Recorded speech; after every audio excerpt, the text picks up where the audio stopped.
Okay. Let's get ready to get this show started. Hello, ladies and gentlemen, boys and girls, children of all ages. Welcome to Coffee, Tea, You and Me with Coach Powell. I am Coach Powell. I'm the host with the most, hoping to help you get to everything you need to get to when it comes to making your small business successful. Today, we got a special show for those of you who have been paying attention. We've got the next part of our series where we've been talking about benefits. How do we talk about benefits? How do we share benefits? How do we get the benefits that we need to get to grow and to feel safe and comfortable in whatever our entrepreneurial or business ventures might be? Benefits, benefits, benefits. I have a slogan that I've been sharing with people. Stories sell, benefits compel, and facts tell. And if you think about how you are wanting to express your ideas and in the best ways to express those ideas, when you could share with people the benefit of even listening to you, the benefit of paying attention to you, the benefit of being in your presence, the benefit of you and the value proposition that you bring to the table that they get to experience because of what you do, not what you do, because of what you do. This is what benefits is all about. And being able to use them to excite and to interest and to attract the right people around you, whether those people are going to be investors or those people are going to be referral sources or your top clients. You need to understand the language of benefits. And that's what this whole series is all about. Now, for the last few weeks, we've been talking about the benefits of understanding the four qualities of wealth achievement and wealth attainment. And these qualities are super important for everyone to understand. No matter where you are in life and no matter where you are in business, you need to understand what it means to be excellent and to share that level of share your level of excellence. You need to understand, which we talked about a couple weeks ago. Uh, you need to understand respectability. How does that work? How do you use your ability to generate admiration and honorable feedback from others? How do you do that? And how does that make a difference? You need to understand generosity. How does generosity play into your dealings with other people, and how should you think about it? And we that's those are all what I consider part of the qualities of foundational wealth, right? These are things that I've got from reading the Bible, quite frankly. And if you pay attention to today's workshop and today's training manual that's already posted on LinkedIn, Facebook, YouTube, and different places where we advertise and market this product, this process, then you'll know that those qualities of foundational wealth, if you don't maintain them in a great way, then you're not going to be able to keep the wealth that you've achieved, no matter what level of wealth you're talking about, whether it's financial wealth, emotional wealth, social wealth, whether it's in your health and all the things that we find value in. You can't keep it if you don't understand these four qualities of foundational wealth, which is respectability, excellence, generosity, and today's topic, which is the last topic in that particular segment of the benefits section we're talking about, prudence. That's what we're going to talk about today. We're going to talk about prudence. We're going to talk about what prudence is. We're going to talk about how prudence works, and all the benefits you should be receiving from being prudent, how to select and find people around you who also value prudence in their decision making. And we're just going to chop it up. And I have a special guest that's coming in with us today. You guys have seen her and heard from her in the past. Miss Leah Garcia is back again. Our resident financial guru is back again to share her worth and wisdom with us. And I'm going to have her come on and introduce herself for a little bit as people are starting to log on. Um, and without further ado, let me introduce you to a lady who I think needs no introduction. And she's just a phenomenal, caring um, individual that I think that if you get a chance to work with, you should take that opportunity. Take it from me. Um, as a former financial advisor myself, I know hundreds and thousands of people in the financial community, and there aren't very many who I would associate with and consider bringing in front of people that I value and saying, with a full endorsement, if you get the opportunity to work with her, you should jump on it because she's the real deal. And I can spot talent. I'm a great judge of talent and character, and she gets high marks from me all the time, everywhere there is to be. So I'm proud to introduce her, ladies and gentlemen. Without further ado, Miss Leah Garcia. Oh my goodness. Humble gratitudes, Coach Powell. I mean, it's just so incredible to have this opportunity to share the stage with you. And really, I come here as a speaker, but I'm also as a student. I'm taking tons of notes already. I'm ready to learn. Well, my name is Leah Garcia, financial strategist and insurance professional. Crusade to help you properly protect, distribute, and transfer your wealth so you can build that legacy and create generational and multi-generational wealth, whether you're an individual or business owner, entrepreneur. So that's my intro. Send it back to you, Coach Powell. Fantastic, Leah. Thank you so very much. Listen, make sure you put your contact information in the chat so people know how to get in contact with you if you haven't done that already. That way we can make sure that, they don't miss the golden opportunity to ask questions or whatever that is, because I know you're going to be the kind of pro that you always are, and make sure that you're attentive and all that kind of good stuff. And so I'm gonna Thank put you you. backstage for a minute, and we'll bring you back in just a second. So as I was saying earlier, today's topic is about prudence. It's about understanding how prudence actually works as a wealth accumulation strategy. You know, um, there's a process I remember enjoying in my younger years as a financial advisor, and there was a rule that they taught us always when it came to dealing with people, institutions, or anything, and they called it the prudent man rules. Today, I'm going to elevate that conversation. Today, we're going to elevate this conversation out of the prudent man rule, which is suggested as a way of doing things, a way of making decisions that you should think about if you want to be considered a respectful person, a kind person, a generous person, the kind of person that one can trust, people who make prudent decisions. Then you have to follow the prudent man rule. What would a prudent man do in that situation, right? That's the question we were taught to ask. I want to elevate that question to that to just. I want you to think about it this way: it's actually the prudent man that rules.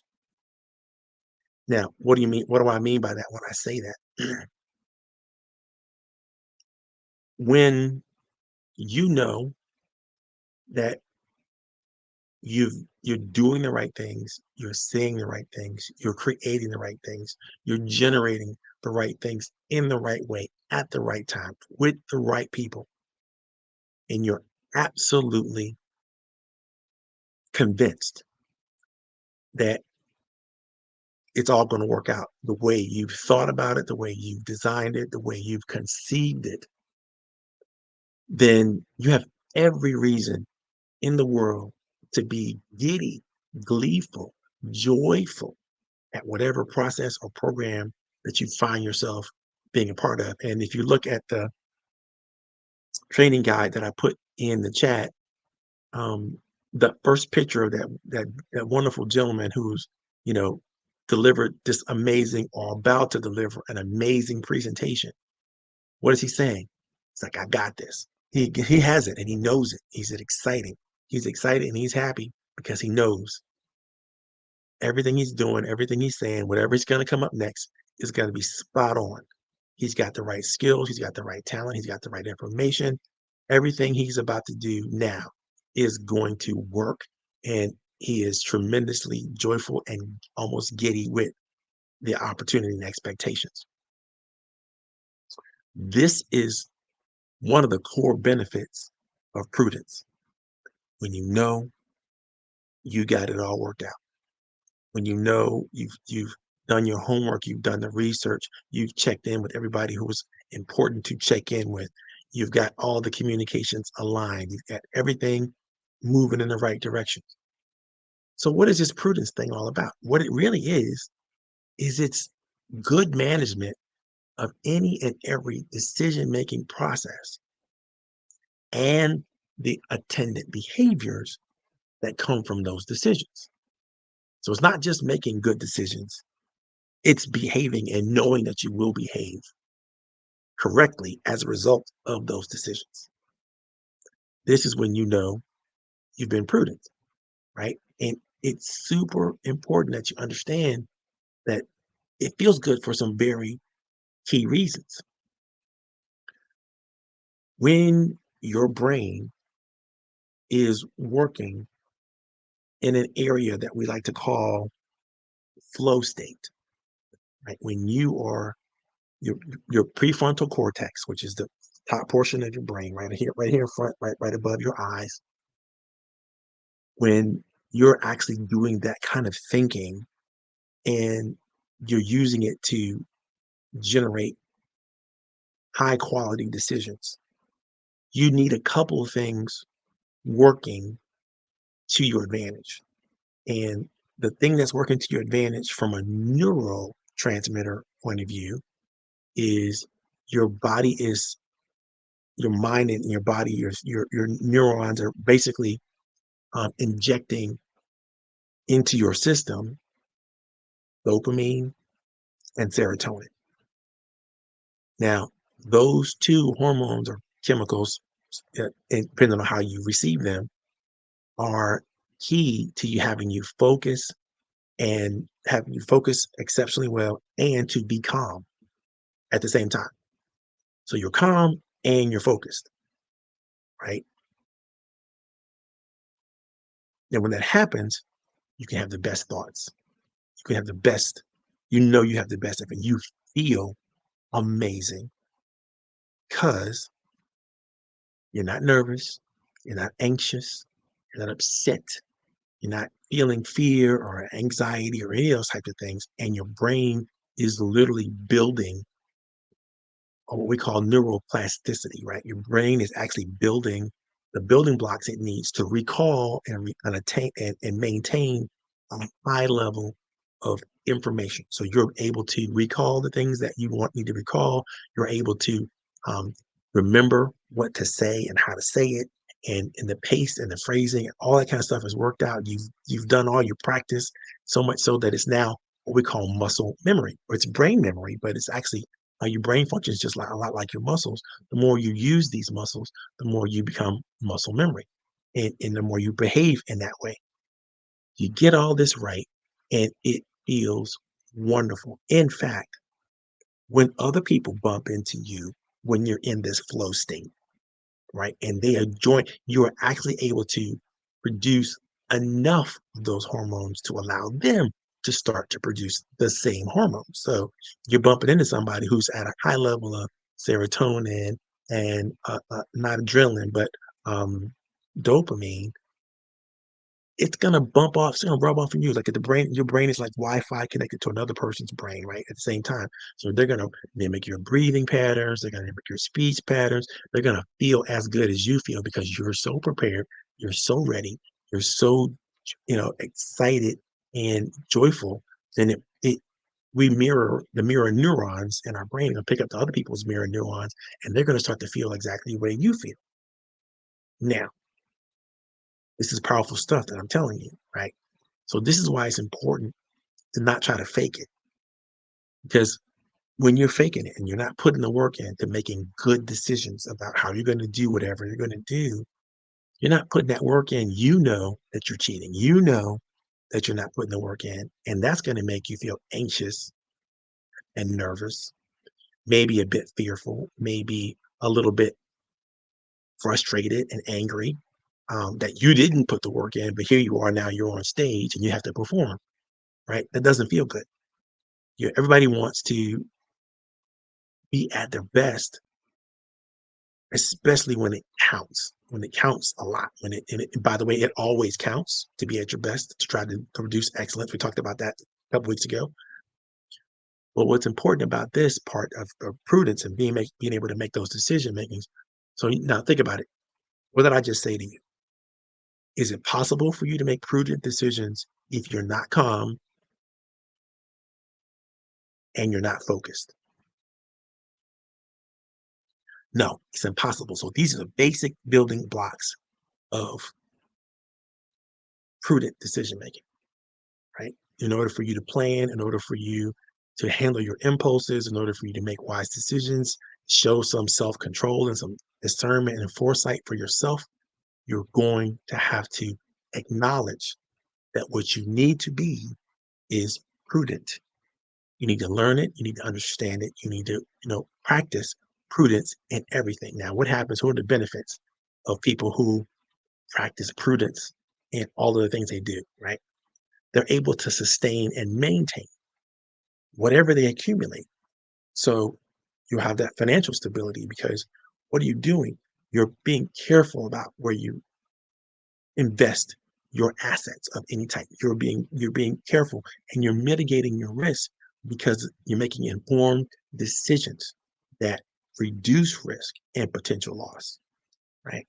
From a personal point of view, you're having more of a peace of mind because you're intending to be and act prudently on the things that are important for you to act on, including your health. So you're making better decisions. You're making these are and it's affecting your financial and your mental health. Right, you're being more prepared for anything that even the unexpected events that might happen in your life, or you're ready for the impact of any emergency that may come along because you're already prepared. You've already thought down the road and considered what obstacles might come into your way. You've thought about the political obstacles, the economic obstacles, the legal obstacles, the technological obstacles, that the obstacles that may come from your ecosystem that you are involved in, and you've thought about them all, as well as the social things that might come up, right? You've thought about them all on a high level, and you actually have a plan for the just in case this happens or that happens or this possibly could happen, you know. And you don't want to plan for every possible contingencies, but the most likely possible contingencies, you want to have a really, really good plan for that. And that's going to help you have a peace of mind and a feeling of preparedness. Professionally, when you are prudent, your reputation becomes the most important thing to you because with your reputation, right, when people know that they can believe and trust in you, that you're a reliable person that makes sound judgment calls and sound decisions, it enhances your professional relationships and every opportunity that comes out of it. Your strategic planning is going to be at a high level. Why? Because you're able to make better, more considerate decisions from not just a personal but an organizational level when you know how to act and think with prudence. You don't have to worry about your ethics, when you're a prudent person. Why? Because you're already embracing integrity and what we would call responsible stewardship of all the things that you have, all the assets that you have, all the time, talent, and treasure that you're able to um, accumulate and assume. You're ready to go, right? This is why the prudent man rules. This is why the prudent man is able to get things done that people who are not prudent can't do. So, what's the difference between a prudent person and a person who's not prudent? Well, I'll tell you what, you can just look at the dictionary and figure that one out. If you're not prudent, if you're not acting with prudence, you're probably acting with foolishness, right? You're probably acting in a way that's not good for you and not good for other people long term. And that means whatever long term gains that you're able to get, or even short term gains you're able to get, you're going to take a couple steps back in the long term and probably have to start all over again, or maybe start from negative. But you don't want to do that, right? When everything you're trying to do, I want to act prudently. So you get to keep the gains that you make in every area of your life, whether it's time, talent, or treasure. Prudent people manage their time exceptionally well. They're able to prioritize. They're able to schedule things they need to schedule. They delegate brilliantly, right? People who are prudent are genius level when it comes to talent development, right, for themselves and others, because they're continuously learning. They believe in mentorship and giving and providing positive feedback for others. You know, from a wealth accumulation standpoint, you know, they'll be the most likely people to diversify their investment portfolios and not put all their eggs in one basket, right? They're most likely people to have a stable financial stability through an emergency fund that they will have put together. They're great with their debt management. These are all things that prudence requires, but also delivers back to the people who embrace prudence. I call prudence the Zen of quietude. Now, think about that. There's basically several different personality types, but they pretty much fall into one or two camps. So you're an introvert, you're some type of introvert, or you're some type of extrovert, right? There's also a new thing called ambivert that people are trying to throw around as a reality, and I think that most of us are ambiverts in certain situations. Um, but then some situations where we're totally introverted and totally some situations we're just totally extroverted. We're not getting into that conversation today, but understand it's those quiet people who are usually the ones that are not just introverted, but introspective. It's those quiet people who are checking everybody else out and thinking about how they might play a scenario or what they might do differently as a result of what they see in front of them, right? And they're always um, they're more voyeuristic than the rest of us, right? So when you're looking at a quiet person, you might think, "Oh man, they're quiet. I don't really know what's going on in their head." But there's probably a lot going on in their heads that if you inquired about that to them, you probably could figure out some things that you might not figure out, not just about them, but about life and about what's going on in real time in the business that you're in. Because they're probably going to be very thoughtful about what they're considering and what they would do. I love asking quiet people, what would you do in a situation? So the questions that you have to ask yourself when you're thinking about prudence there's about 8 questions that I posed when we put this together, and I'm going to read through them quickly with you. Um, but I'm also going to answer one or two that I think are very, very important, right? So, question number one is: do you have a well-developed go-to criteria to ensure that you're always making prudent decisions? You need to have standard operating procedures for everything. Let me say again. You need to have standard operating procedures for everything. You need a well-developed criteria that will help you judge and make decisions so that you're not stuck in analysis paralysis in places where you need not to be stuck. You need to be moving forward. You need to be going quickly. You need to be. Mm. That means you need to have a strategy in place already. When you bump into a situation where you don't have a strategies in place already, it should make you nervous. It should make you go, "Oh my god, I didn't think about that." And then you do that work to think about that. Put the time aside to do whatever you gotta do. Don't let that come up again and you not have an answer to whatever the problem, the challenge that might be. It's super important. So I used to do this in my business is whenever I face an obstacle, whether it's on the phone with somebody or I'm in a consulting call or I'm in a situation where I don't quite know what's going on. I haven't figured out I got all the answers or a response an appropriate response to whatever I'm hearing, I write it down. This happened, that happened, that happened, that, and then um, I would go back at the end of the day when I'm doing my sort of download from what I did from today. I would go, okay, there's some negative experiences I had, some negative thoughts and negative things, and I don't want to have these again. What do I need to do to make sure I get better at this? And I would just write down a strategy that I might want to try. And the next day I try it.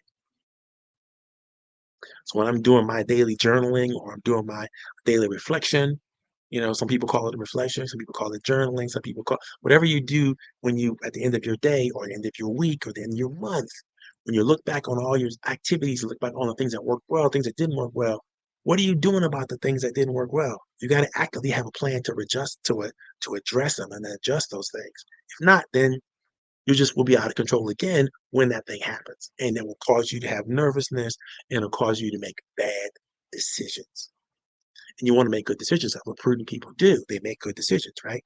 Number two, what are you doing to increase your efficacy in the areas of self control, mindfulness, and gratitude? What are you doing to increase your efficacy in the areas of self control, mindfulness, and gratitude? If you get this down, right, the questions, the answers in the questions, and it's not about what you're doing as much as the fact, are you doing anything to increase your level of self control, your level of mindfulness, your level of gratitude? And it really doesn't matter what you do, just do something. And as you begin to that process of doing, you'll refine that process and get better and get better and get better. If you're asking every day, how can I be better at this thing? Self-control, mindfulness, gratitude. All right. What are you doing actively to grow your insight and wisdom so that you can trust your own instincts? Because if you can trust your own instincts, then you have a right to ask other people to trust you as well. Number four, what do you need to do to become better at scheduling, prioritizing, and delegating? That's an easy one. If you're not thinking about those things on a regular, consistent basis, think about them. Scheduling, prioritizing, and delegating. What are you doing? Number five, have you mastered continuous learning, performance feedback, and mentorship? Are you continuing to grow in your area of expertise? Are you getting feedback from those who are witnessing and participating or maybe even experiencing your performance? Are you mentoring others? Are you getting the mentorship that you need in the areas that you need that mentorship in, right? There's no such thing as about, by the way, I'm going to correct sort of a myth I hear out there all the time. People think I need a mentor and my mentor is going to solve everything. No, your mentor is not going to solve everything. Your mentor can only mentor you around areas that they've experienced in. So if you find that people are trying to mentor you or consult you or advise you in areas that they have no experience in, then the quality of their mentorship might be in question. And you don't want to have, people giving you not thoughtful or well considered advice because that doesn't help you grow, right? And if you're trying to grow, you want to make sure you're getting the best from the best. And so I would suggest you have 5 or 6 mentors in different areas where you want to experience growth. Number 6, investment, diversity, debt management, and contingency funds are all sources of strength for fiscal prudence, right? How do you improve in those areas? Are you good with your debt management? Are you good with the contingency funds that you have set aside? Are you good with the adversity in your investment portfolio? Do you need to visit those things and pay attention to those things? You cannot make prudent decisions on things that you're ignoring, right? Number 7, how are you conferring with your more introverted associates on matters of importance? Why do I say that? Like I said earlier, right? Those introverts, man, we sit around, we think about things at a level that you might not know or even understand if you're an extrovert. But I promise you, you got 5 or 6 good introverts in your corner, you can definitely, rule the world. You just have to make sure that you checking in and taking the temperature with your introverts. Number 8, exercising prudence is more than data analysis. It's how you go about establishing the hidden potential that the data might reveal from all kinds of perspectives and experiences. How do you develop a sure footing for the chosen path ahead? This requires prudence. Okay, so I'm gonna chop it up with my pal Leah, and we're gonna talk about it. Leah, is there any thoughts or any ideas that you would like to share from anything we talked about? Yeah, a lot to unpack there. What really resonated with me when you're talking about prudence is you're talking about the ability to trust yourself. And so oftentimes people don't trust themselves, they don't trust their intuition. In my humble opinion, we're talking about leadership. And the Yes, first person we have to be able to lead is ourselves. And when exactly. we have broken the promises that we kept to ourselves, we promised to ourselves we're going to do this certain thing, get up and exercise, and then we constantly and continuously break those promises, then we're out of congruency. Mhm. And so we're not able to make those judgments, because prudence is the ability to make judgments. And I know a lot of people get all kind of twisted up about the word judgment because they think that it means putting someone down. But in Right. my mind, it means the ability to be discernible, the ability Yes. to make critical thinking decisions. Yes. Yes. And it Yes. comes down to all the neuroscience, right? Making those synapses, those connections. And a lot of that people get from that dopamine, from, right, those scrolling through social media, but they overlook that's really something's controlling you. So in Yes. order to, in my mind, to get that authentic dopamine and serotonin, it's about exercise. And people call it exercise. I call it moving my body, like just getting out in nature, taking a walk. I mean, we talk about going to the gym, but a lot of people think of that as being punitive. But, Mhm. getting in the water, playing with your children. And so when we don't fortify ourselves in those areas, then we don't trust our own intuition and we doubt ourselves. And what happens is then our prudence goes down because we can't make decisions. We're Yes. looking at every shiny object, chasing every squirrel, because we don't know what our core values are. We don't know what Right. we believe. And I talk Right. about the 5 F's: faith, family, finance, fitness, and fun. And when we improve our financial health, every area of our 5 F's should improve. Otherwise, we've done something wrong, right? Yes. Otherwise, Yes. you've making a withdrawal and you haven't made any deposits, and that's called burglary. And we're not here to be burglars. Especially from ourselves. You're stealing from yourself when you're Yeah. not taking the time to act proactively, right? You need time to. You can't be proactive in the moment that you're supposed to be. You have to be proactive before the moment arrives, right? So you have to be able to forecast potential possibilities and opportunities, and then you have to have a program response already ready. Like I said earlier, it feels so good when you already know before you go in how things are going to go. Yeah. That's And so that's, good.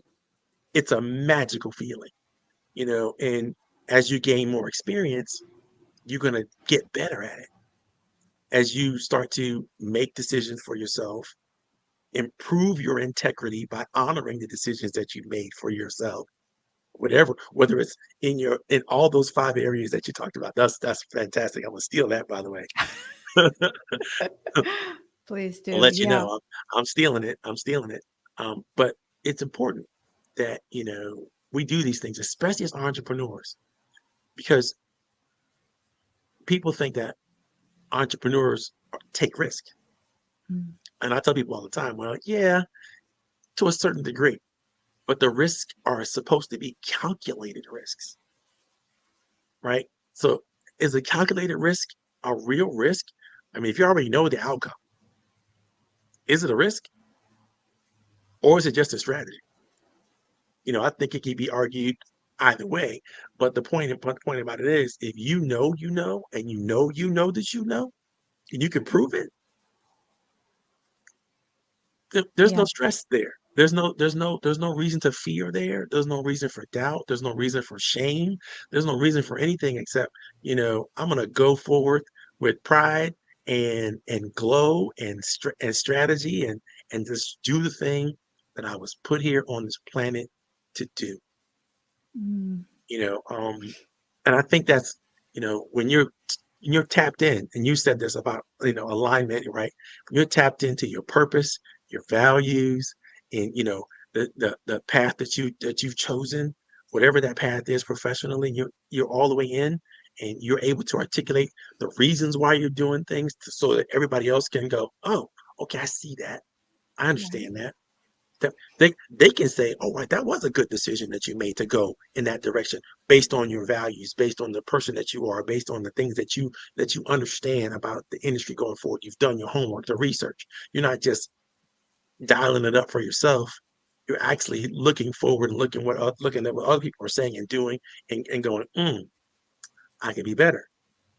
In fact, I am better, and so it's time for me to start just doing the thing, right? I think a lot of times when people try to do things without consideration, Mm. and that it's impossible to be prudent. You know, it's impossible to be prudent if you're not gonna if you're just you're not even trying to understand it. You know, you're just gonna move. Just I'm just jumping in. Now that's risk, right? To me, is you're jumping in. You don't have enough information to act on it. You don't have enough information to act on it with confidence, or your confidence is based on a false set of assumptions. That's another thing. Right now, we're all looking at data driven demand, data driven this, data driven that. And data is critically important, but it's so easy to collect the wrong data, That's right. right? And it's so easy to allow yourself to focus on the wrong set of data so that your decisions, even though you're going through them confidently, really don't make sense. And if you looked at somebody, if you ask somebody else with more experience or talent in a different direction, they'll tell you, well, that data isn't correct. That's not good information. You're building an instinct or not. It's not even instinct yet. It's really an intuition that you're building, but it's based on false information because you know we've understood this now that when you don't collect the right data and you start moving forward on a strategy, what happens? Garbage in, garbage out. Exactly. Exactly. Yeah. Exactly. I really believe too that, and you touched on this, is that you have to, I always say you have to get ready and stay ready. You can't be talking about, let me give you an example. The more you speak your mind, the more you grow your mind. Yes. So I have been speaking to myself in my car, in my bathroom, to my grandson before I ever got onto any of these interviews. People think, oh my gosh, you must have prepared. And I do, but I have been giving talks to myself, for years Yes. because I've been Yes. preparing. I've been Right. intentionally attracting these opportunities. And also, I want to unpack something that you said that I think is so profound that we overlook. Everybody talks about a morning routine, and obviously that's important. But in my humble opinion, the secret sauce is downloading your day, is Yes. having a system so that Yes. you can unwind and release what's happened. Give yourself the high five. Mel Robbins talks about the high five, about what you Yes. did well, Yes. but then you can rewind and really discover and make those degree of separation, those little upgrades that you need to make, and then prepare for that next opportunity. And when we don't take the time to do that, then what do? We're a record player. We a broken record. We just keep Right. replaying Just that same broken skipping, record. skipping, Yeah. skipping. Right. I love it. You're so right about that. When I found that, as I'm coaching my clients a lot, um, different people have different times of the day where it's good for them to be in reflection and renewal, right? And it really depends on, a lot of people have different biorhythms. So like for me, I do my best thinking at 2, 3 o'clock in the morning. Now I'm robbing myself of very, very important sleep. But man, the stuff I come up with at 2, 3, it's so compelling. I'm like, Call wait a minute. me. I'm up too. You know, I'm like, I'm like, I don't know how to break the cycle. And so, I was working with a sleep coach a couple years back, and they told me, like, don't break the cycle. Just find different parts of the day where you can just let it all go and sit down and relax. But if your natural biorhythms are, I'm a midnight owl person, and that's when my brain wakes up and comes alive and all that kind of stuff. Like, yeah, because everybody else goes to sleep, I'm just getting going. It's like, wow, I'm kicking it into third gear when everybody else is asleep. Like, oh, this is not. I used to be mad about myself about it, but now I rock out to it. I still get up early because I find that I don't need as much sleep. And I used to worry that, oh my God, I'm not getting enough sleep. It's going to cost me blah, blah, blah, down health issues down the road. And I started to realize like, well, certain people need different amounts of sleep based on their own experience. So the rules of thumb when it comes to people are exactly that, because my thumb is different than your thumb.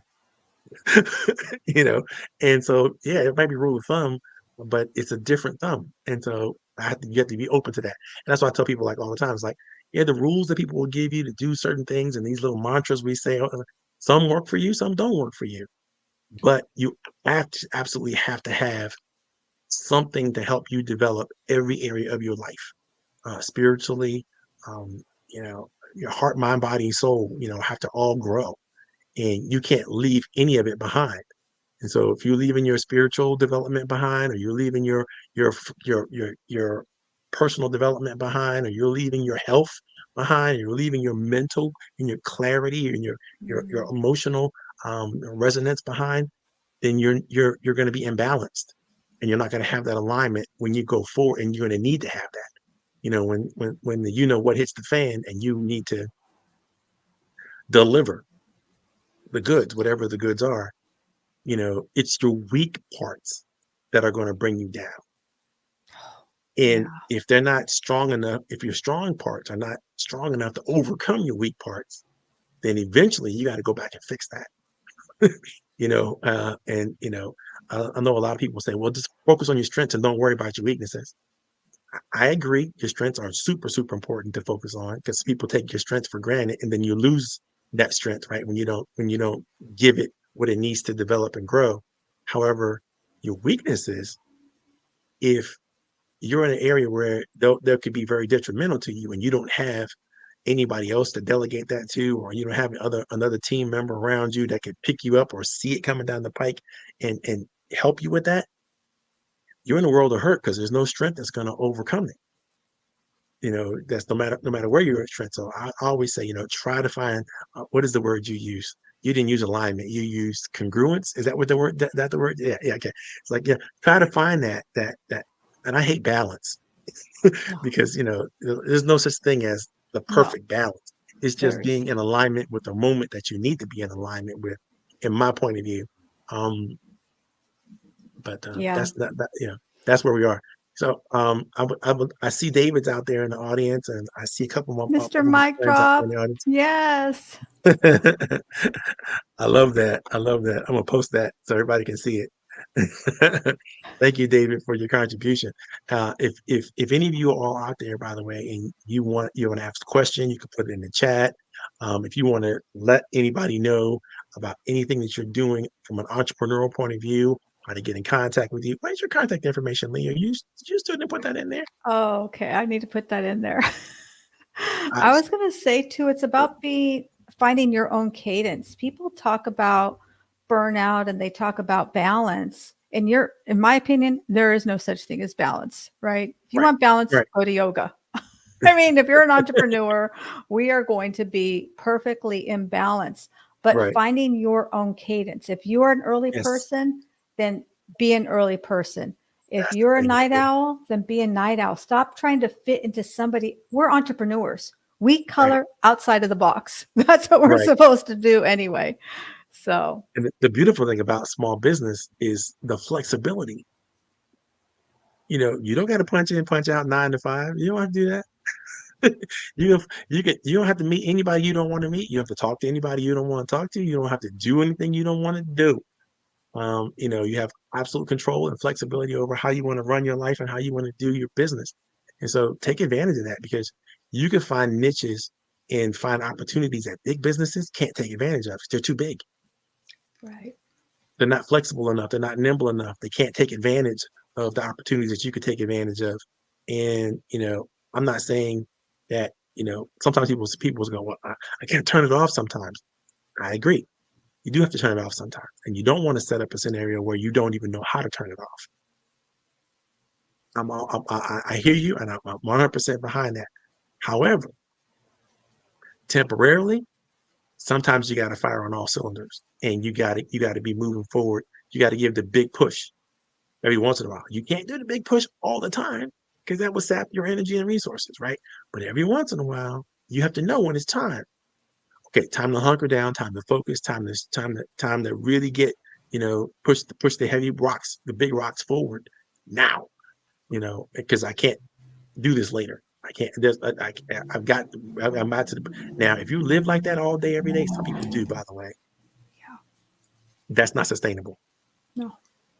and you got to figure out how to break those opportunities up and how to delegate some to other people, how to invite your team in or to other people to help you play with this because at this point, you're at capacity and you can't be at capacity 100% of the time all the time. It's just there's no life with that. Your mission will drag you down to depression. And we don't want that. We want to avoid that, right? So that's being healthy and being in alignment as much as you possibly can. That's right. But anyway, I had a great time talking to you. Obviously, Leah, you and I could talk all day, every day. Um, but I'm going to put you backstage now and close the show out, and don't go anywhere Thank you. because we can chop it up a little bit later after the show. Well, boys and girls, ladies and gentlemen, that's Coffee Tea, you and me. Every week, we get together with entrepreneurs and best minds and the best thoughts of some of the best people, and we try to share some jewels with you all that are going to be good for you, good for your business. I hope that you will take advantage of all the free stuff and the tools and the things that we share. And let us know if something works well. Don't keep it to yourself. Let everybody know. Tell us where you got the idea from, or tell us what you're doing with it. The chat's going to be available to you 24/7, even when we're not on. So, even if you're watching the replay, participate in the discussion. Get involved because you get engaged. The more you do that, the more you open up those chemicals that I talked about earlier in your own brain, right? And you're getting yourself all fired up, and you're able to, again, make a big growth spurt happen for yourself and a big growth spurt happen for your business when you do that. Next week we're going to go back into our plan, back into more benefit talk and benefit speak, and I hope you will enjoy us. I think we'll be finishing this up over about the next 2 or 3 weeks. I haven't looked at the schedule, but I think that's what it's going to be. I owe this opportunity to my wonderful fraternity brothers of Phi Beta Sigma fraternity who embrace and endorse everything I do in my business. I am the business development person for the organization, and it's so important that we reach out to small businesses and support them in any way that we possibly can. If you know small businesses that would enjoy programs like this, definitely recommend them. We're broadcast every week on Facebook, LinkedIn, and YouTube, and now Instagram. And so, and when I'm lucky, I get a great uh, co-coach like Leah, and she'll broadcast it on her LinkedIn and YouTube spaces and so on and so forth. So, it's always a great thing to broaden the reach as reach as many people as we possibly can. Look forward to seeing you guys on the flip side. This is Coach Powell signing off. Thank you very, very much.